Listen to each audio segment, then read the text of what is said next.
Thank you. So, first of all, when I say thank you, I mean that. Time is the most important thing we have, and you are trusting your time to me. That's incredible, and I really appreciate that. So, today I'm one of a very few people here talking about the databases.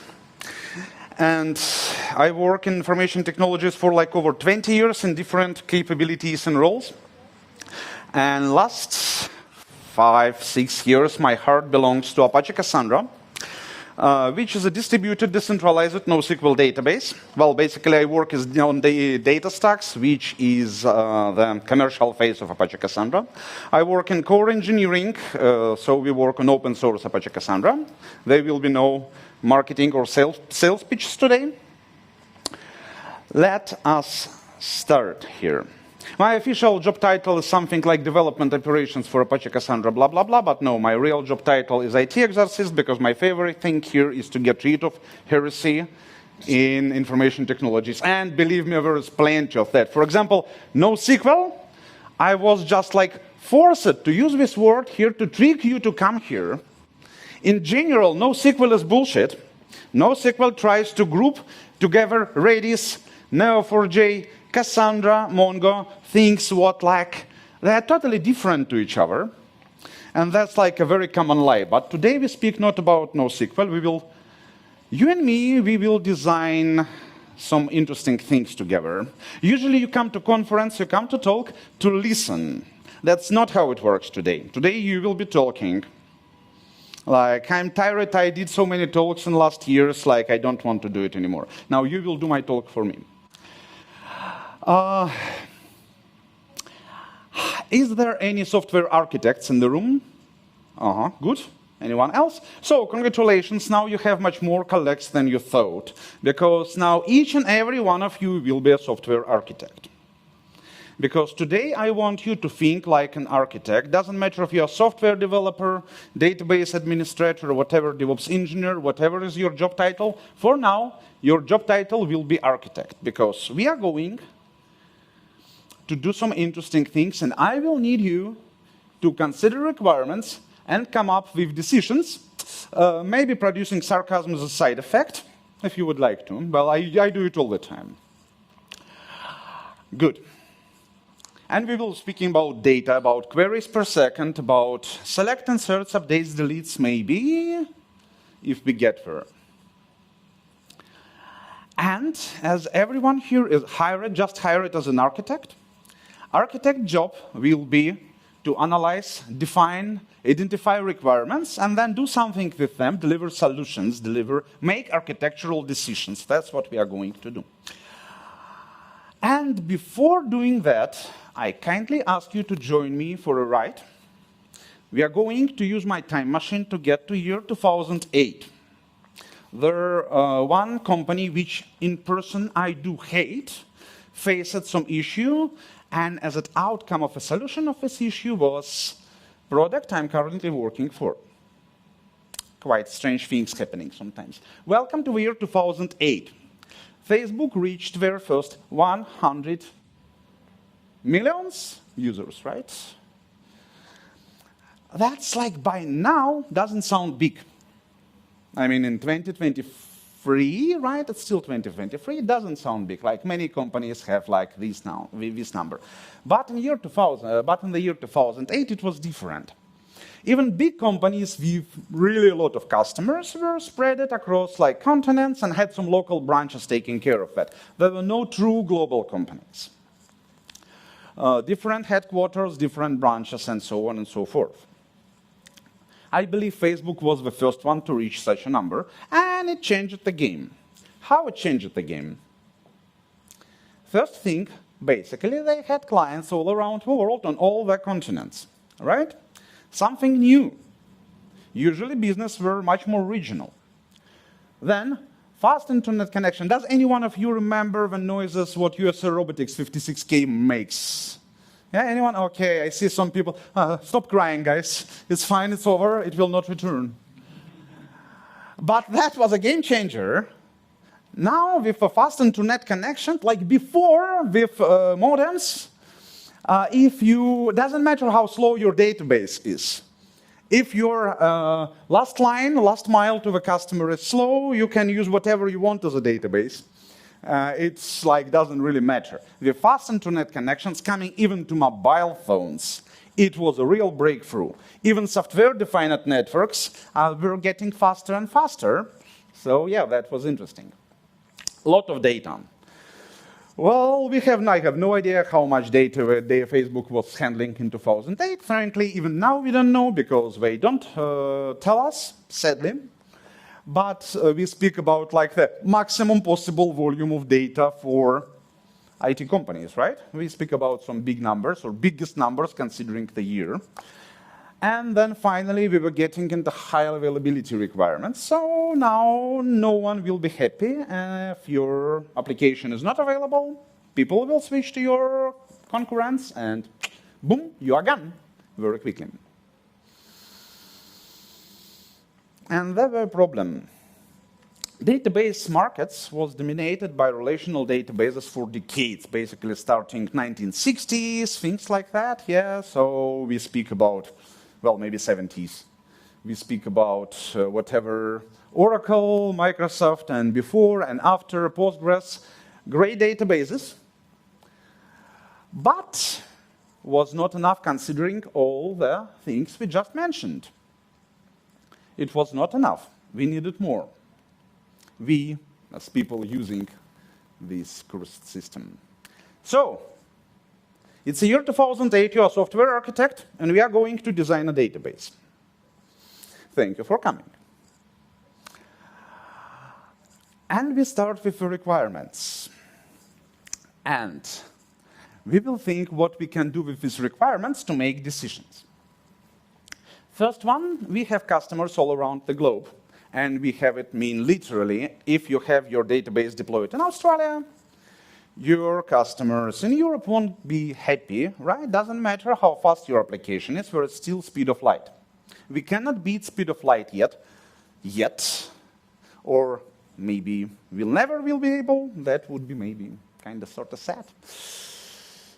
Volume, and by modern times we speak about hundreds petabytes of data, speaking about real customers, speaking about companies like Netflix. And we speak about not just millions of queries per second, we speak about dozens, millions of queries per second on a database, not on application. So like pressure on the application would be significantly higher. Well, depending on workload, of course. SLA on time, so service level agreements on the response time, going to be very, very strict. We speak about for database like single-digit millisecond response. And for high availability, we speak, well, some companies claim they made it to 100. I prefer to speak about nines, but we have a lot of those. Like, anyone understand these like service level agreements things? Yeah, good. Basically, it means how long we can afford our application can be down per year. If you speak about like some few minutes per hour, it will be 9.99999, or around that. So in short, we want our application to be running all the time. And now, let's think.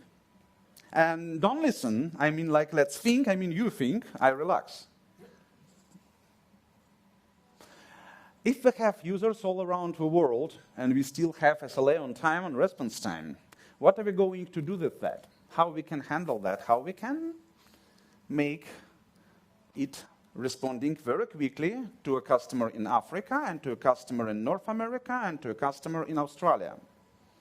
It's a real question, it's not a rhetorical question. Don't be lazy.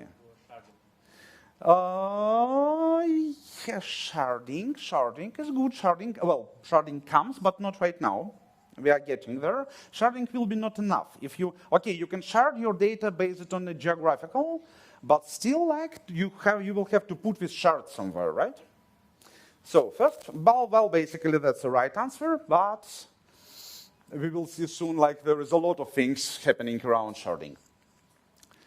Geographical distribution. Yes, we can or cannot split data into multiple shards based on geography. of our customers.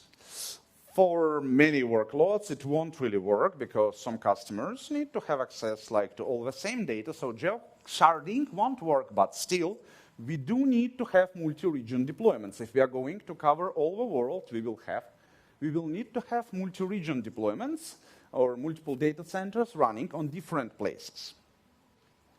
So that gives us two things. Disaster tolerance, right?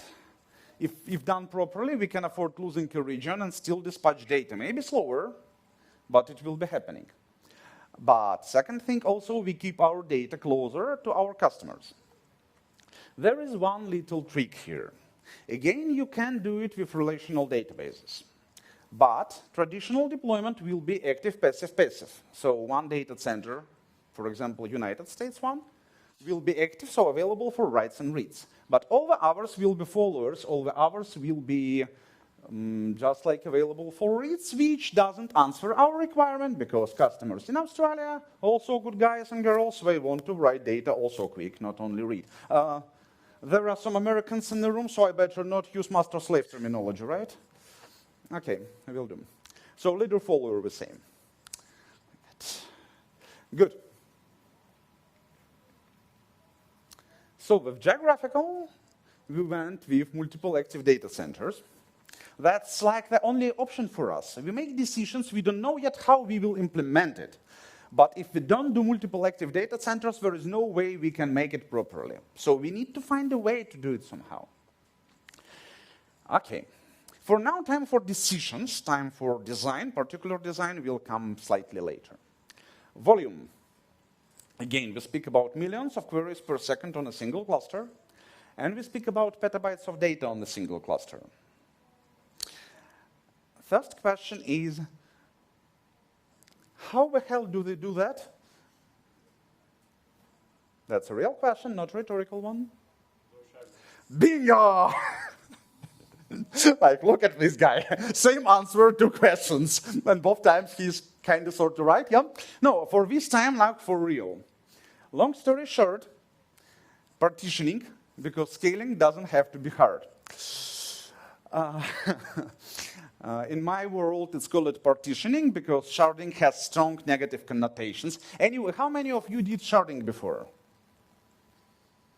Yeah, stop crying, guys. Again, wipe those bloody tears. I hope it won't happen with you again. So, sharding is a lot of pain. Maybe now there are some improvements. I did sharding 7 years ago. It was fucking painful. Idea is the same. We isolate data into chunks and put them onto different machines. But as we know it will happen, creators of Postgres, amazing guys, created amazing database. But it was originally designed as a single host database. And then your data doesn't fit in a single host anymore. You have to split it, you have to move it away. It requires a lot of manual operations. Of course, it requires continuous downtime and a lot of shit's happening. And if anything goes wrong, you will have a lot of fun. Partitioning idea is the same, but it's by design from the very beginning, so it's automated. Cluster takes care of it, not administrator takes care of it. And believe me, guys, that is really cool. Cool. So, why this shit is happening? Because of that. Don't blame me. I'm just as a victim as you are. What is big data? There are plenty of definitions of big data, scientifical, less scientifical. I prefer, as practitioner, engineer, I prefer simple definitions what answer the question. For me, big data is a data that doesn't fit a single server. Boom, that's it. If it fits, it's not a big data. If it doesn't fit a single server, it's big data. And to remind, we are going to work with this data, with performance single-digit millisecond response time. So we cannot use just monstrous data storages. They will never be fast enough. We will need something really fast. So by the order of a Seagate, amazing company IDC ran a research about amount of digital data in the world, everything what was digitalized. Seagate is a manufacturer for hard disks, so yeah, it kind of makes sense for them to know what's happening on the market. And that looks kind of scary. So the overall amount of digital information in the world, counted by the year 2010, estimated approximately to Was it zettabytes? Yeah, zettabytes. In this year, so research was done 21 or 22. It was already like 80 or going to 100 zettabytes. And, well, basically, we are keeping going the same way. More and more pictures of the cats, because cats are amazing, right? So, well, not only cats, there are plenty of interesting pictures on the internet. So, we still need to store some data, but we need to do it differently. We cannot afford sharding because sharding is slow, but we cannot afford single host because single host will just not fit as much as we need. There is a little teeny tiny table with really a lot of data. Downwards, we speak about creating a table like that. It's a CQL. CQL is like subpart of SQL, much like very simple version. You won't find some advanced aggregations there. But what matters for us, data is organized as tables. But data is stored as distributed tables. There, each circle represents a single server, and overall, that is a ring of servers within single data center, and we can have multiple data centers of those. So data is spread somehow around those servers. Very well. Does that solve the problem? So we have a lot of data, we get more servers, we put data on those servers, spread data. Well, yes, it does. There is one little teeny tiny issue. It creates more problems than when it solves. You will see it very soon. And yeah, like, you see, I'm getting gray. I'm actually like 25 years old. It's just because I work with this shit. Good. So we have to distribute workloads between those peers, between those nodes. This way, we will get less volume per node and less iterations per node. So each node can, adding more servers, we will be more and more capable to handle all this beauty. Scaling is fun in good meaning of the word fun. No, that's not a joke. Scaling is fun. Really, not like with whatever MySQL, let's say. Scaling is fun for real. So we partition data somehow. How exactly do they do that? There are plenty of options. For example, there are some attempts, for example, to spread data based on some random events, random numbers. That's kind of sort of makes sense because it helps us to avoid overloading single node with something while others will be underloaded. But the problem is, if you store your data based on some random algorithm, how the hell you are going to access it later? So if you just like storing it somehow, retrieving ID, and then using this ID to retrieve this data, it will work. But if you're going to use it as like a real database, you need to know how to access it. For that, we go with partition key. So basically, when you create a table, you allocate some field, some column, to be partition key for this. And then this partition key, in this case, we are using network name. So for example, state name, the sensor network is deployed. In this case, we speak about Internet of Things, for example, measuring temperatures of whatever. So network names, with the help of murmur-free hashing algorithm, which is employed as a partitioner for our case, generate some integers, and please don't believe those numbers. Usually those tokens are like this length, of course, just like for a simplification. And then if we have a data center of 4 different active servers, then each one of them is responsible for so-called token range. If we imagine all possible tokens to be 1 to 100, I should have started with 0, right? Sorry, guys. Then we go, first node will be responsible for a quarter of all possible tokens. Second quarter of all possible tokens, third and fourth. Overall, all tokens are covered. So, and we have token ranges spread it like that. And then with murmur-free hashing algorithm, we see what Alabama becomes 59. No, it's not. It will be integer like that, but I told you, you got it from the first time. Good. And there is an interesting thing. All all data, all rows having the same partition token will be allocated on the same node. So in this case, we see what 45 Gavai will go to server 2 because it's responsible for token range, responsible for this token, responsible for this partition key. Very easy. What it gives us? It gives us one huge problem and one huge benefit. What's the benefit? Knowing the partition key, we always can retrieve data very quickly, hitting the node we need. So it doesn't matter if you have petabytes of data, zettabytes of data, still partitioning can be done on a client side, so on a driver side, right in your application, and your driver directly knows which server to ask. So it happens, doesn't matter how much data you have, it happens very quickly. Then what's the problem here? There are actually two problems. First problem, if you have too much sensors, in this case for network Alabama, so 59 server free, it will be overloaded because our shard will become too big, our partition will become too big. We will run again into the problem what we just tried to dodge. So you need to really understand what you are using and partition keys. Second problem, if you are trying to retrieve data without specifying partition token, you are going to have some fun, and your cluster is going to have some fun, and people responsible for buying new servers in your company will going to have some fun. So, scaling. Scaling is fun because it works just like this.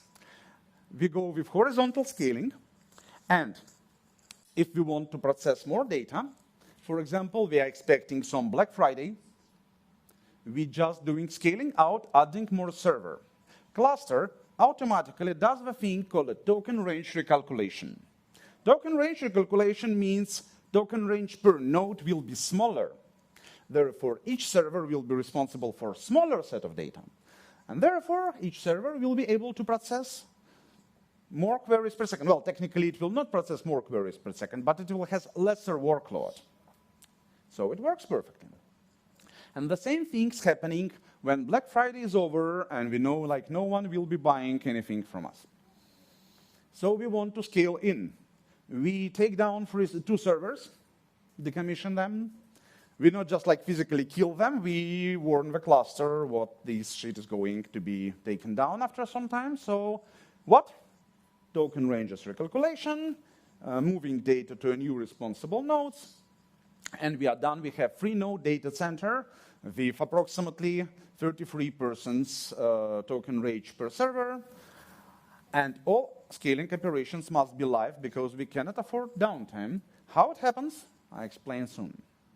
Good. Horizontal scaling, already mentioned. Vertical scaling, it means replace server with something more powerful.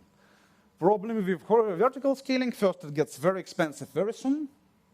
And second, after some time, see the slide about big data. Big data won't fit to even your the most powerful server. Just besides the fact it's going to cost you literally a space rocket. Literally. So horizontal scaling works differently. Horizontal scaling means we add more servers to a cluster we already have, or creating a new data center, or introducing more nodes to the existing data centers, depending on what do we want. And that is a really cool thing. So horizontal scaling is known by itself. It's not a new thing, right? But for most of the cases, for most of the databases we speak, there is always overhead present. So when you add more servers, you get what? Less and less benefit from each one. Next.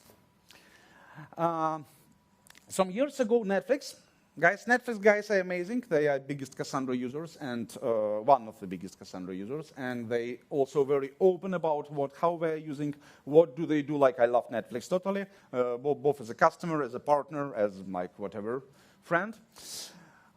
We can say, and so they did a very nice research, scaling client writes by node count with replication factor 3. I explain later. Counting operations and, adding more servers. And that is an interesting point. So we have count of servers on this axis, count of operations of these maximum executable operations on this one.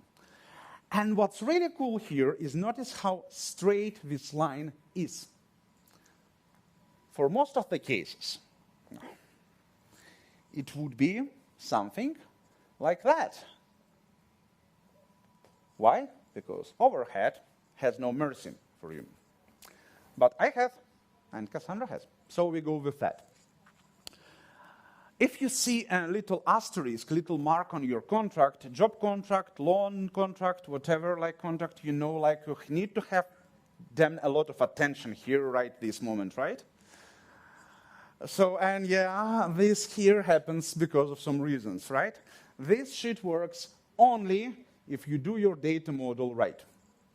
If you do your data model wrong, this won't work, because you will have imbalanced partitions, too much data per server. Guess what? Some servers overloaded, some servers idling, boom, we cannot scale. So, about data model, I can speak for approximately 3 weeks. Do we have 3 weeks? No? Pity. Okay, let's keep moving. So, we partitioned data. Dima, don't do it. Don't do it.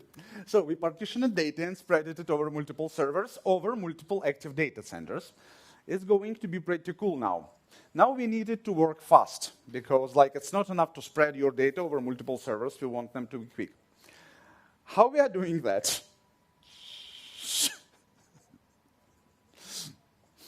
Okay. Let's move. Denormalization. I was provoking you. No, nothing new here. First part is denormalization. First part is done by you on the application side.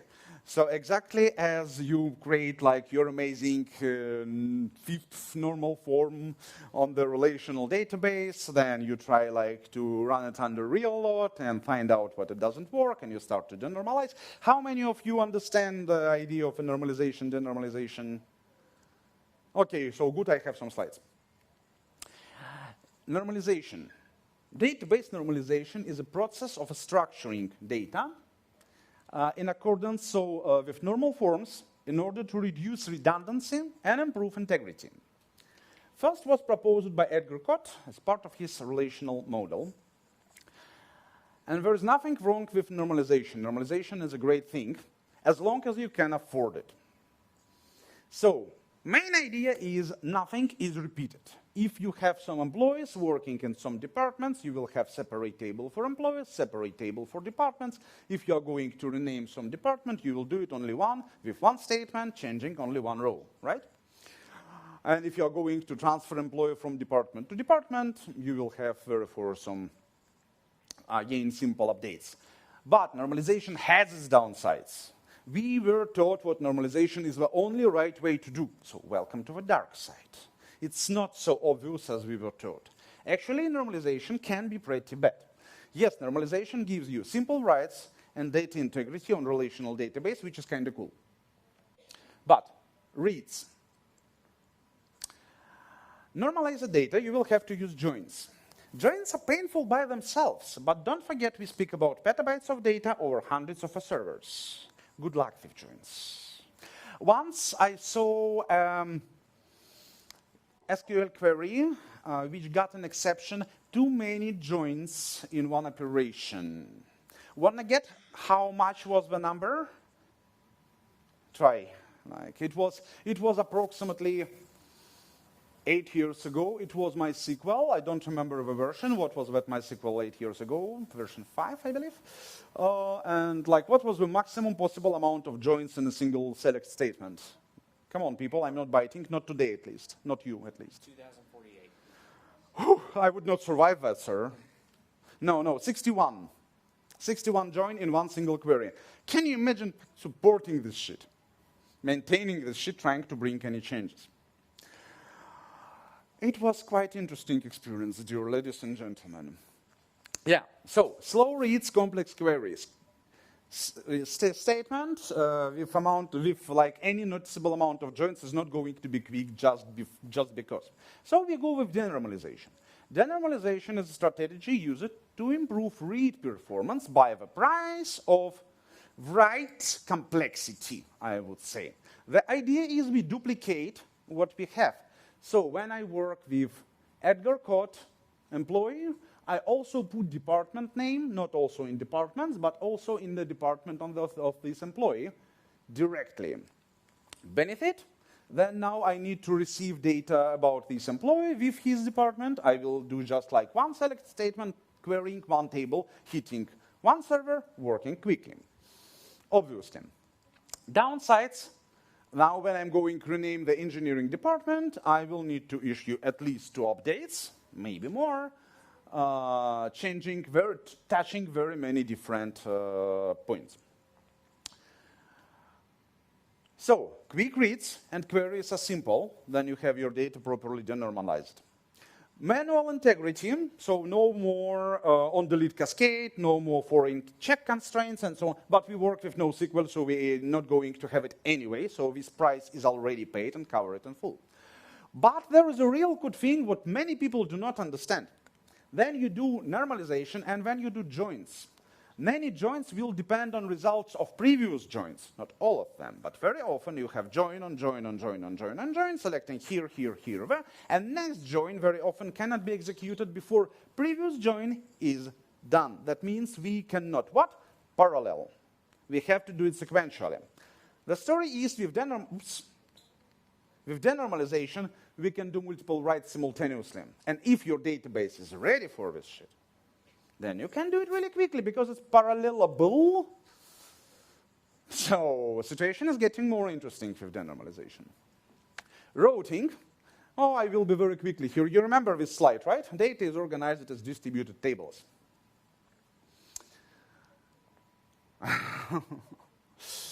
When we are going to retrieve data for Florida, it's going to be single query, and we know what we are going to retrieve data for Florida. That means driver, right in your application, makes partitioning, receives token, and driver knows what this server is responsible for Florida data, so it will be received immediately, very quickly, single server hit, boom, done.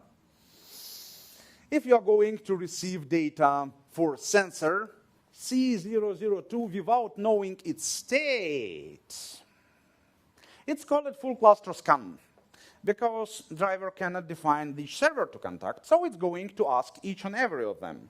And if you guys having, for example, 1,000 servers, prepare to wait. Actually, like, I don't know about you, but then I order pizza. I prefer to give delivery boy or girl full address, right? Like street name, house name, apartment, whatever, city, that would be nice, right, to deliver. If you are not specifying the house number, just the street, then delivery boy is going to knock every door on the street. It is as stupid as it sounds, so don't do it.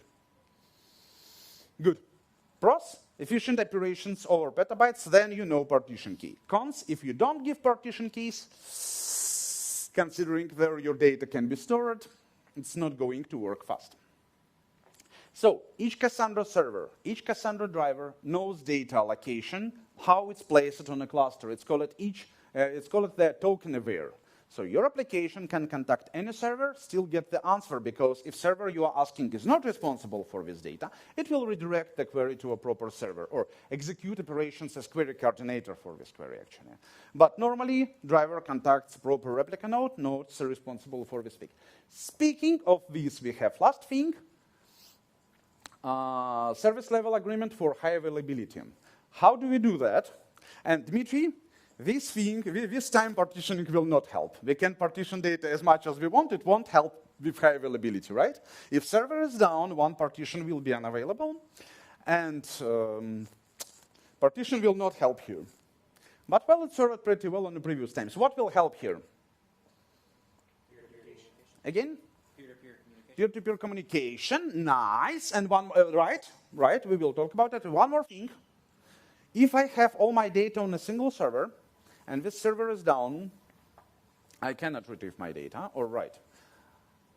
But there is the obvious solution. Replication, bingo. I mean, like, come on, is there anyone but Dima? Do it. Nice, yeah. Decentralization, like only front row works, I see. Decentralization and replication. So decentralization. Traditional architecture is good as long as you can afford it. We have leader servers, follower servers, available only for read-only, available only for reads. So it's cool, it's logistically simple, stick to traditional as long as you can afford it. Single point of failure, hard to scale for writes, application needs to know where to write, and that makes some problems. Peer-to-peer architecture means no single point of failure. It scales both for writes and reads, and application can contact any node. Moreover, no scheduled downtimes, we have no master anymore, so you can take down one node by one node for a reboot, for upgrade, for whatever. It will work. And with replication, idea is very simple. We are going to introduce replication factor for our partitions. That means replication factor is the number of the nodes we use to store each partition. Same data replicated multiple times. When we create a key space, and key space is a group of tables, we will have to define replication factor for this key space per each data center we use. And we go. Replication factor 1 means every partition stored on one node. Replication factor 3 means it's stored on 3 different nodes. And now crossing it together, replication factor and partitioning, actually we just see what each server will be responsible for token ranges of its own and its neighbors. And we are going to rate data. Whatever you store your data, each node receiving a query becomes a query coordinator and spreads data where it should be. So altogether, it brings us to highest availability with multiple live replicas available and no single point of failure. Other things are more for operators, so I don't want to stay there. And, okay, see, we actually have some, yep, good. So, ladies and gentlemen, we just designed Cassandra. First row, at least first row designed Cassandra. Good. So it's Apache Software Foundation project right now. It does not belong to Facebook for basically since year 2009, I believe. Platform agnostic and multi-cloud, basically Java jar or Docker container or whatever you want. And by today, Cassandra biggest users, biggest known users are Apple and Netflix. Also Instagram, of course. Huawei, I believe, but well, we don't know too much about them. Uber, and many other guys. So it will be my last slide. We designed distributed, decentralized, no-relational OLTP database. OLTP means designated for a lot of transactions, not for analytics per se, so you cannot run advanced complex queries there. Whatever price we are going to pay. No joins. It's NoSQL. We have no joins and not going to have them. So think about denormalization, first of all. Consistency management, and consistency management is a nightmare. Working with Cassandra, pain is inevitable. Suffering is a choice, and we are usually getting well paid. Must know the partition key, this is explained. Data model is immutable. Once created table, you can change it properly. You can change some minor things, but not placement of the data on your cluster. You have to be careful about hot-white partitions. You will have very limited search and aggregation capabilities. People use it to relational database, going to suffer here. Like, forget about complex aggregations. And requires qualified engineers. Problem for companies? Well, benefit for me, because guys working with Cassandra are usually getting well paid. Thank you. Thank you, Aleks. My pleasure. Now we have only one question. Time for one question. Is there any questions? Yes, the question from the last row. Okay, so first row was solving problems, and last row is going to create them. I see. Yes, hello. Thank you for your speech. My name is Denis. And to clearly set the question, so as far as I have understood it from your speech, basic algorithm that spreads the data across the shards, it looks like a basic consistent hashing algorithm. Yep. Yeah.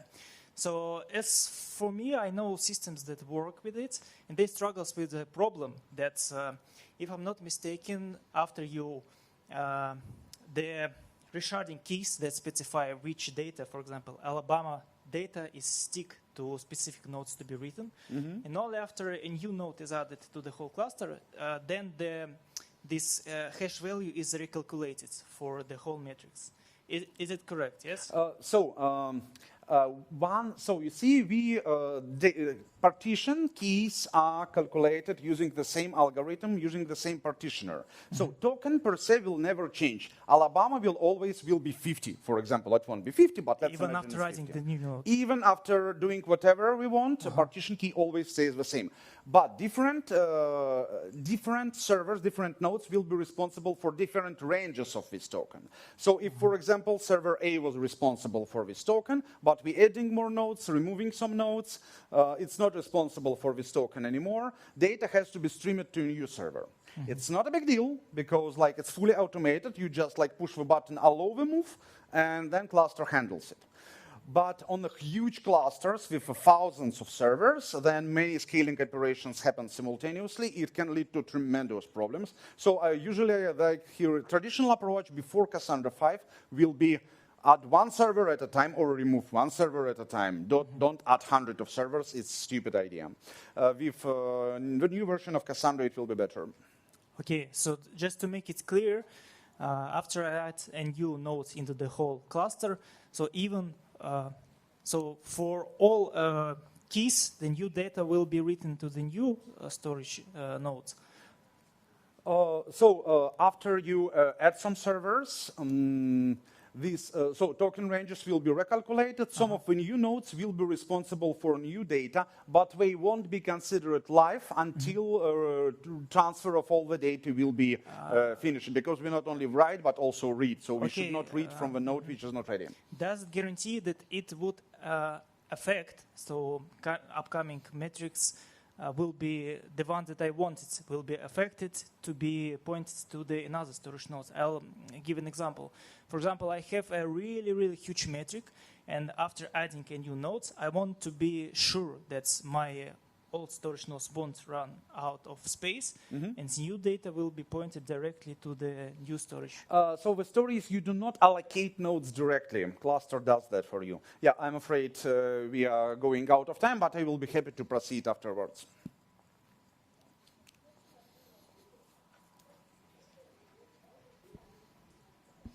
So we waited only that I will say that let's give applause to Aleks. Thank you for the talk. Thank you.